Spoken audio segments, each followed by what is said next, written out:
Hi, everyone. I'm Erika Steinberg, and welcome to Around the Ladder, the podcast where we explore the unexpected paths of career journeys.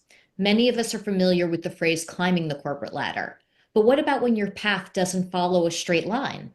I love the idea of going around the ladder, carving out a different kind of career path for yourself. My own journey certainly took this route. After 25 years as an employee, I realized that I'm an entrepreneur. Who knew? And I'm not alone in this. The Around the Ladder podcast is really an opportunity for me to talk to others about their journeys. And today I am very happy to welcome Shauna Bryce.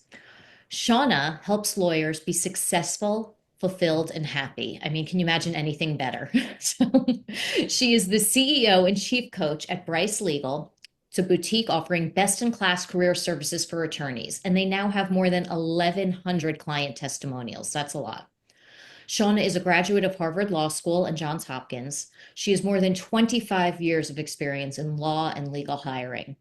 She's also a widely recognized coach and leader in executive and leadership development, professional development, career transition, recruiting, hiring, professional branding, and outplacement. In addition to her coaching, Shauna has been a chief legal talent officer and chief diversity officer of a multinational law firm and a practicing lawyer for both law firms and in-house. So, what have you not accomplished? Shauna, welcome. I'm so happy you're here. I'm so Thank happy you to for having continue me. our Thank you for the conversations. invitation. We've had such a good time talking already. Yes. So to kick off, I just, really took a quick meandering path around your background, and but it really doesn't do it justice. So can you start us off again and tell us about your work experience and what you're doing now at Bryce Legal?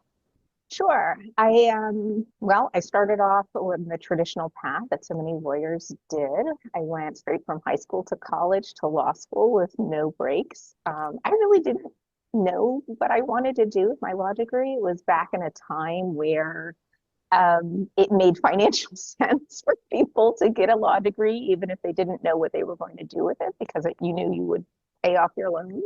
Mhm. And then I went into law practice. So I felt very naive as a young associate going into it because I didn't really have a lot of sense of the world, you know. So when I went to law school, I was taking contracts without ever having even signed an apartment lease because I had been on campus housing all the time. I had never signed for a credit card because I got one through school. So I didn't have a lot of life and experience scaffolding to hang all of this knowledge in. And I really felt that when I started out as an associate, felt that lack.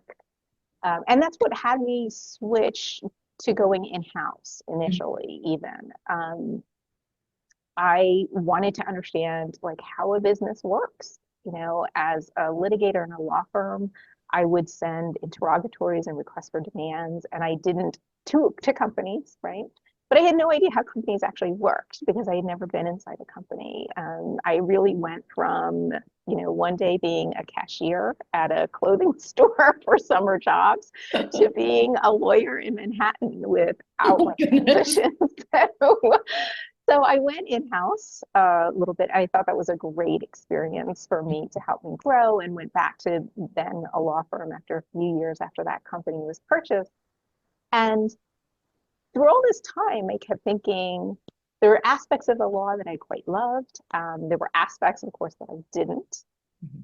And as I was going up and was being approached about being a partner in a law firm, I kept coming back to this really deep feeling in my gut that I did not want to be a partner there. And this, of course, was years and years ago. I'm very last century in my schooling, but it was interesting because it was a really hard decision for me to leave law practice and to leave partnership track. I did it Mhm. at a time when partnership was really still considered the brass ring. It was what everybody worked for. And I had so many people tell me, like, you're crazy to not want this. And I just kept thinking, but I just don't want this. I don't want this for me, and I don't want this for my life. So I'm very happy that I followed my heart, and that brought me into the work that I'm doing now.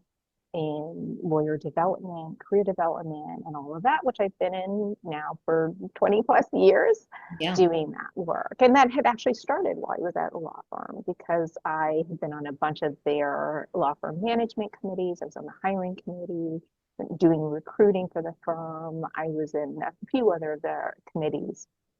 And I had also somehow along the way become like the office therapist.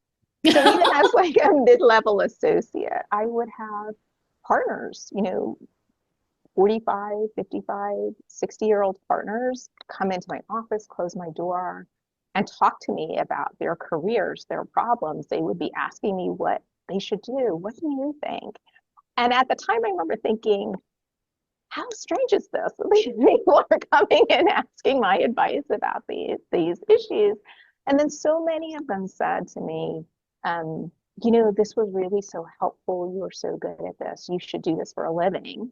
And so when I stepped off partnership track and I thought, what do I want to do? I said, you know what? Maybe all of these people are seeing something that I wasn't seeing in myself at that time. Hmm. And so that's how I moved forward. And I said, I will take their advice that maybe I am good at this, take those observations and that advice that I should be doing this for a living and do it for a living. So here I am. So is that when you started your company, or how were you at that point? Did you go to a firm where you were the chief legal talent officer and chief diversity Yeah. officer? So that's when I started my own boutique. So that's when I Wow. started Bryce Legal. And then I went back into law firm operations to Huh. be a chief legal talent officer and chief diversity officer. And I did that for several years during the height of the pandemic. So that was an interesting, particularly interesting time to do Yeah. that. It was the height of the pandemic. It was the rawness of the George Floyd murder, the Hmm. rawness of Me Too was going on.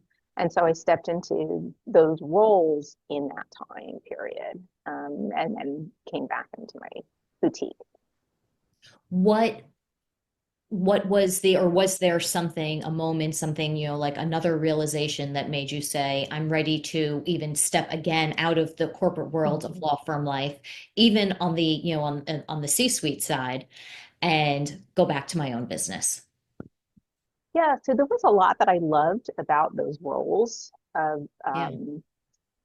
being the chief legal talent officer, being the chief diversity officer. It was a lot of opportunity to work on an institutional level for the same work or similar work that I had been doing at an individual level with coaches. And so um, that was a really interesting prospect for me and a really valuable perspective. And I'm really glad that I did it. What I Hmm. found though, and I think you'll see this a lot as chief diversity officers talk, and you see it on LinkedIn and other platforms, is that law firms in particular tend to be really risk averse settings. And they tend to be very conservative in their decision making. It Hmm. is really, really hard to effect change, even minor changes, right? So you can show data, you can show cost savings, you can show ethics, you can show all sorts of things, and people will understand it, but it's very difficult to actually initiate Yeah. different programs and different changes, and then to have them stick, right? So that is the other issue in law firm environments. So there's a lot that I like about it. I think that the challenge becomes being in the right firm for what you want to accomplish, Hmm. right? And whether the desire to have change is genuinely there or not. And as we're seeing now with so much of the rollbacks around Yes. DEI statements, inclusivity, all of these sorts of things that we're seeing, the difference between employers and leadership teams that genuinely believe in those values and have those values deeply embedded in the corporate culture, which they need to be effective, right? Like Yes. diversity teams working in isolation can't accomplish anything. It's just No. performative at that point.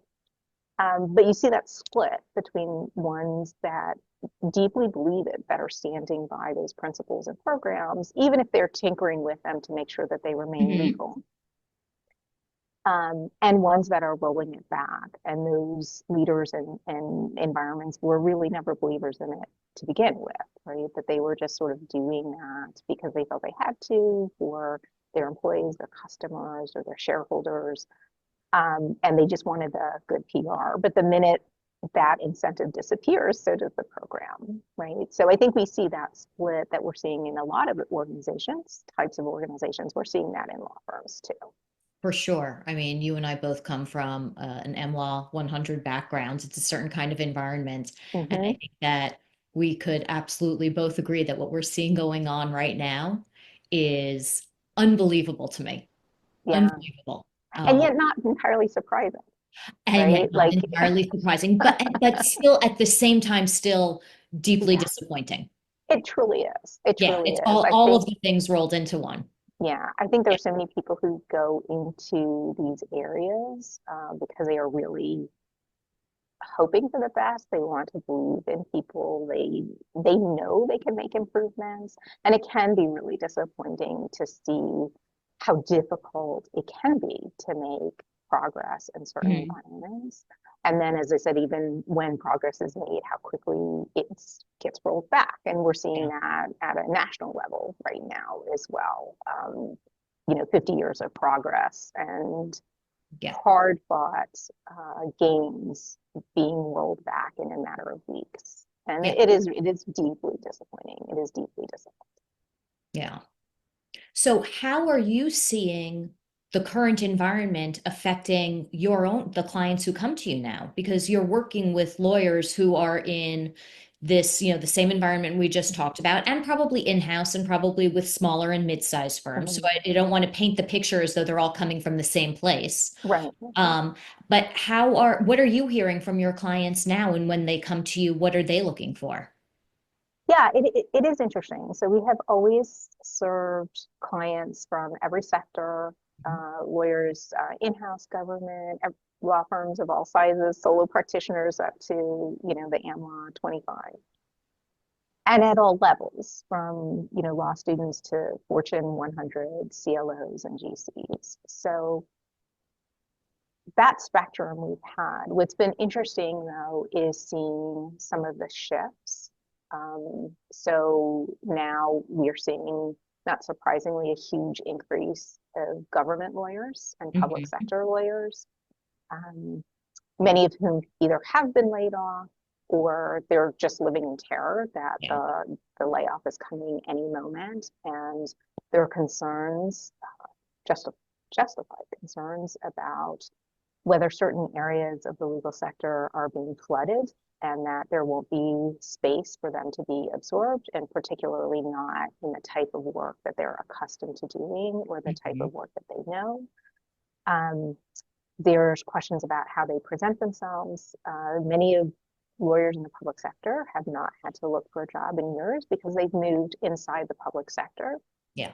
And it's just a different application process and transition process than it is when you're moving from government to private sector.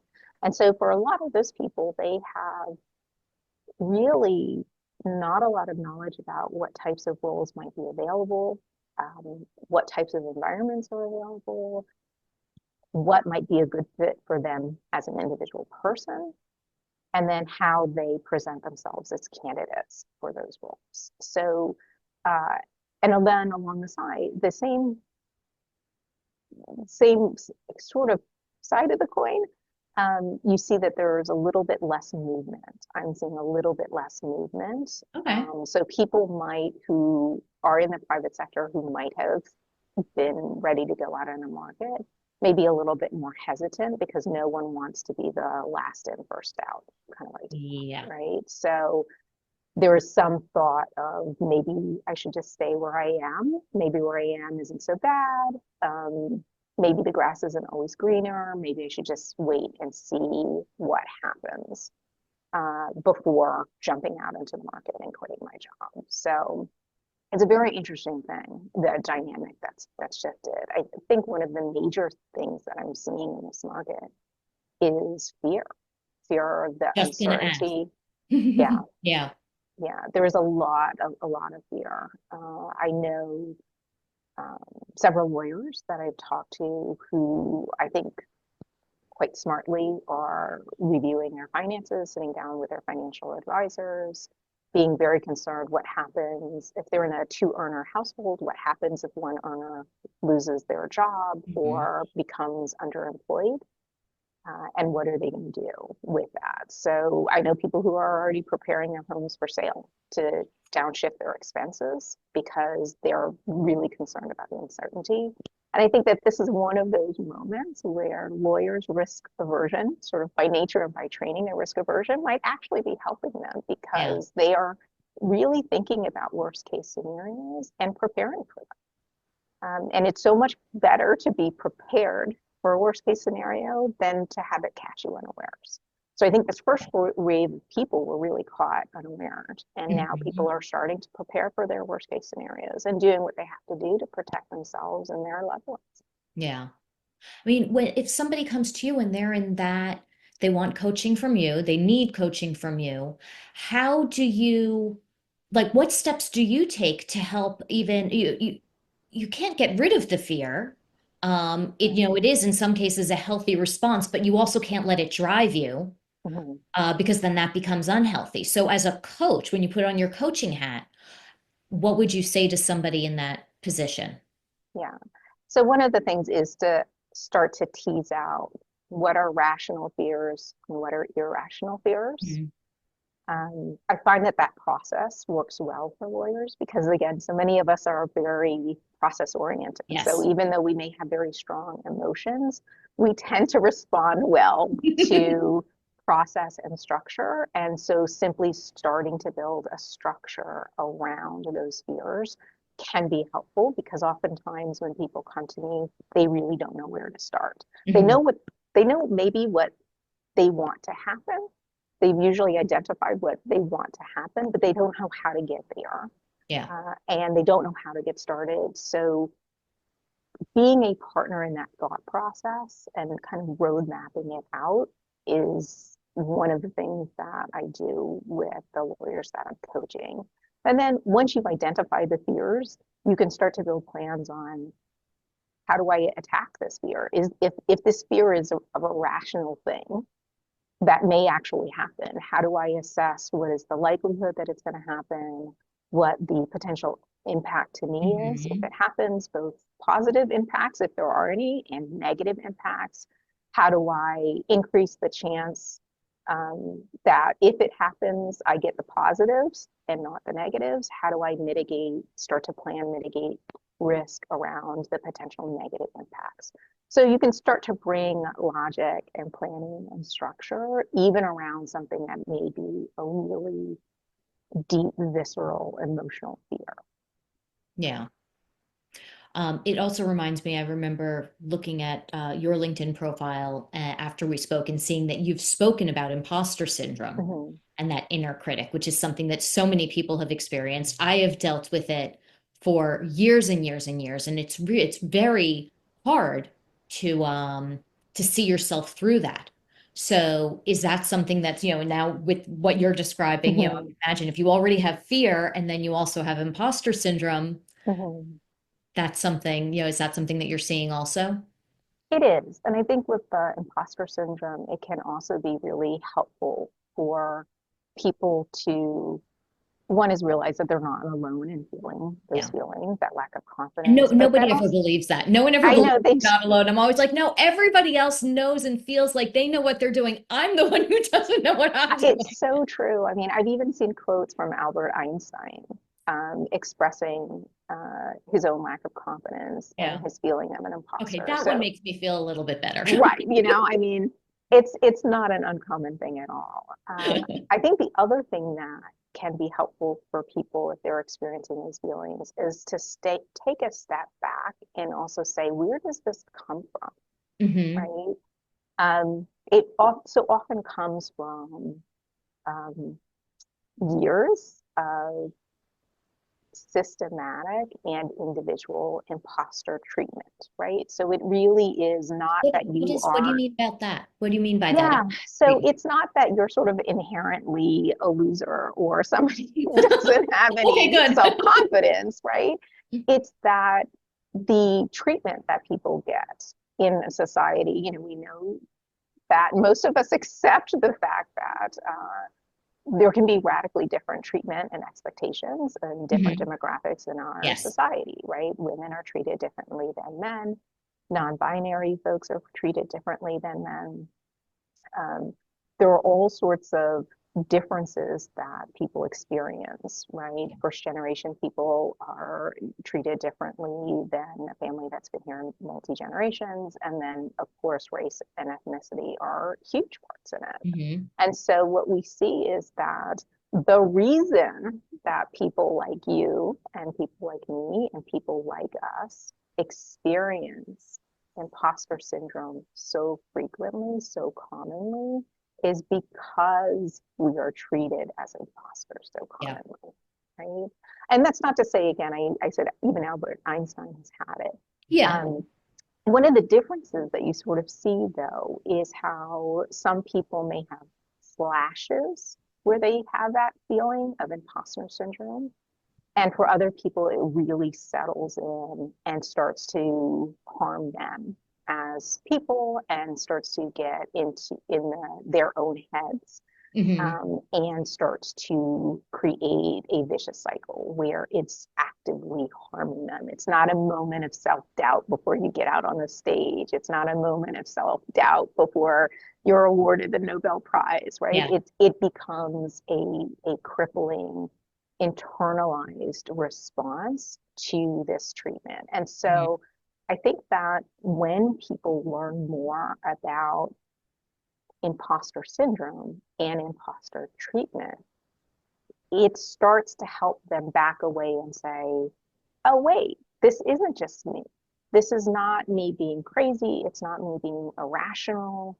This is actually a common response to the treatment that I've been receiving Yeah. this time, right? And you and I both know that lawyers are particularly susceptible for having these feelings because we tend to have a lot of the qualities that make somebody susceptible to imposter syndrome, right? Being hypercritical, being perfectionist, being maybe Yeah. a touch Detail pessimistic, oriented. all of these things that are very common in lawyers, are actually rewarded in legal environments, right? Like people are rewarded for that. Nobody says, stop being so hypercritical. They're like, yes, you absolutely should, More of that. beat yourself up because you Come just down harder on yourself. right, right. If anything, you're a slacker. So you have that. You have people who have some personality traits that make them more susceptible, tend to make them more susceptible. And then Hmm. you have environments that, as I said, reward and promote those traits, right?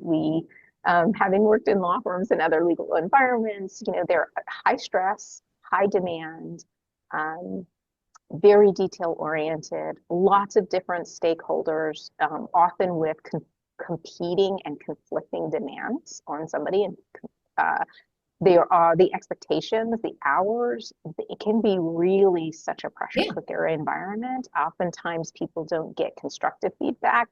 They don't get positive feedback. The feedback they get is explosive feedback. Hmm. Um, and so that environment then makes those feelings worse, right?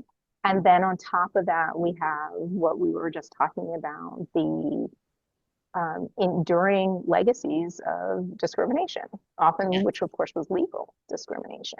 And we have those continuing biases and prejudices that are baked in to how many organizations are structured.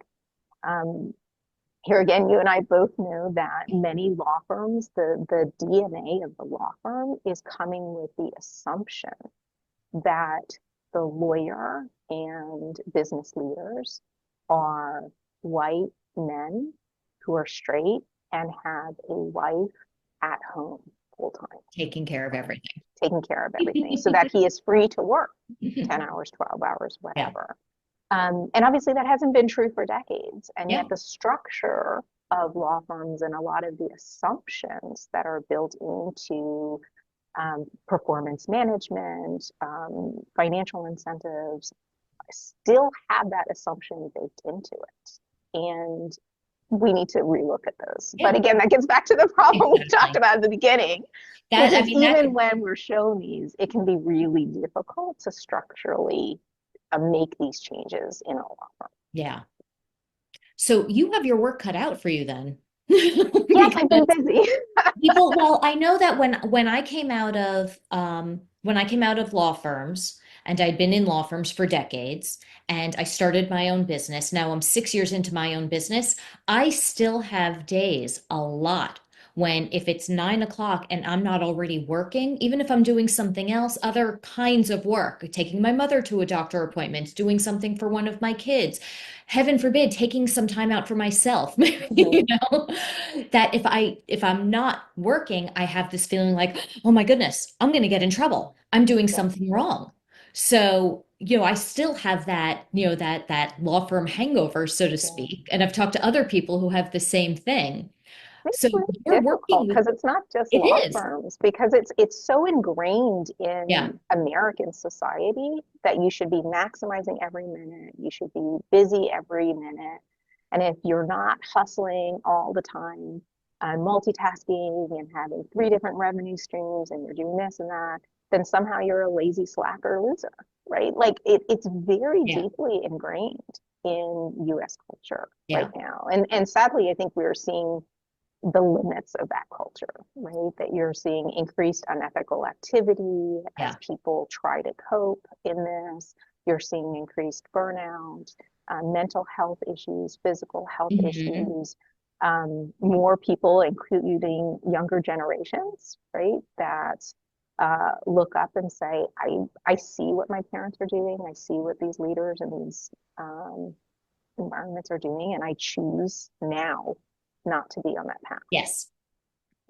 and it's causing all sorts of, intergenerational issues too, Yeah. with uh, workplaces saying, you have to adjust to us, and younger workforces Saying, saying, no, uh-uh. you have to adjust to We did, us. yeah. I'm Right? Gen X. We adjusted. We said, Yeah, we okay, did. we turned ourselves inside out to get jobs We did. because at that time there were no jobs. When Mhm. I graduated from college, I was lucky. I had a job. I had friends who had a degree and were folding clothes at the Gap. And they felt that Mhm. they were lucky because at least they had a job. Right. So it's a very different now when I talk to people. I always say when I was in-house and I would interview people, I would usually start by saying, my job is to get you ready for your next job.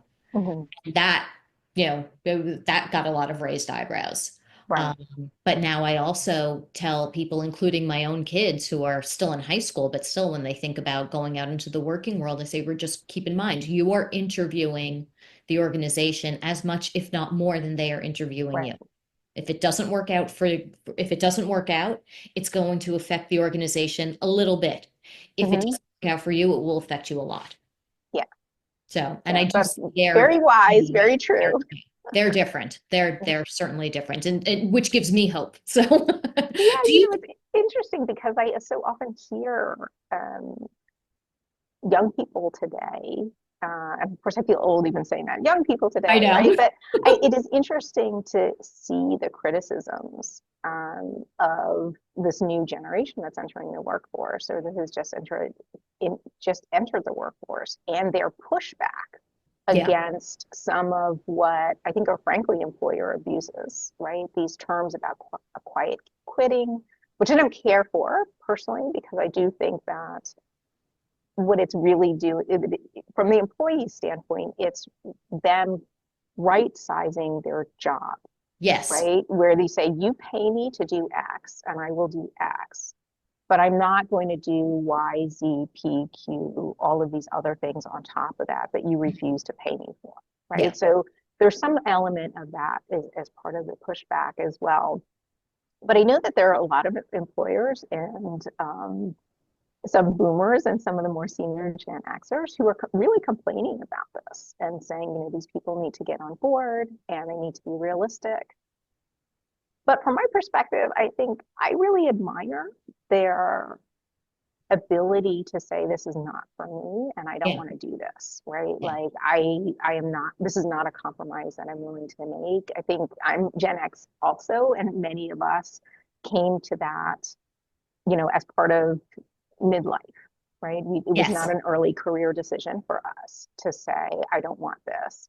And I know people who may have said that, but they never acted on it, right? And now they're 55, 60, 65, and they just say, well, I've done it this long. I guess I'll just ride it out, and they're not happy. And admire um, this newer generation's willingness to factor their own happiness as Yes. part of their And their own success well-being, and their well-being, their and own say part of well-being. how they define Yeah. success is being physically healthy, mentally Yes. healthy, to have relationships, to be out in nature and do what they enjoy. And that is part of their definition of success. It's not just scraping their way up the ladder, Yeah. for as much money as they can possibly get.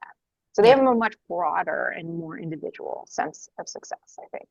Yeah, I see it with my own kids now. They say, I think I want to go to college, but given my son really wants to work with cars, and he said, maybe I should just go to trade school because I have to start at being a mechanic. And I was Mm. like, you're right. If that's where you need to start, then that's what you need to do. Mm-hmm. And it took a lot of reframing for me to realize, to keep in mind, this is for his well-being, not Mm-hmm. my definition of his Right, success. So, for so sure. yeah. Oh my goodness. This conversation has gone in so many twists and turns, and I'm so glad that it did. You'll have to come back because we'll have to continue it. For now, I do want to ask you, and of course, I know I told you I was going to end with a question, but I'm going to end with a different question. So sorry to throw you for a loop. What is an unexpected lesson that you've learned on your own career journey?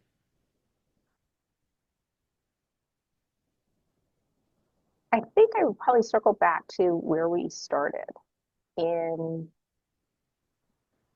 having that ability to listen to myself and say, this is not right for me, and to Hmm. do that relatively early in my career. I'm very glad that I did that. It put me on a completely different path. I have no doubt if I had not, I would have gone on to be a partner in a law firm, Yeah. and I would not have been happy. I don't know what would have become of me, uh, but I have no doubt I would have been successful under those traditional definitions that we were talking Hmm. about. And I think I would have been miserable. Yeah. So I'm so much, I am really grateful that I was able to forge that path early and have that combination of listening to what people said. We think you're really good at this. Yeah. We think you would, and say maybe they have something. But when I left practice of law, I had so many people tell me, that's insane. Why would you do that? Like, you're destroying your career, you're destroying your life. What are you thinking? And it had me question myself. And then I said, no, I really have to do this for me. And the instant I did it, Erika, the instant I did it, half of those same people came to me and said, I wish I could quit too. Wow. And I said, you can. You And you were can. the same person telling me not to. But I found that that was a really interesting lesson for me Yeah. very early on. Yeah, And I you feel, like I followed said, your I feel fortunate intuition. that I had that crisis early.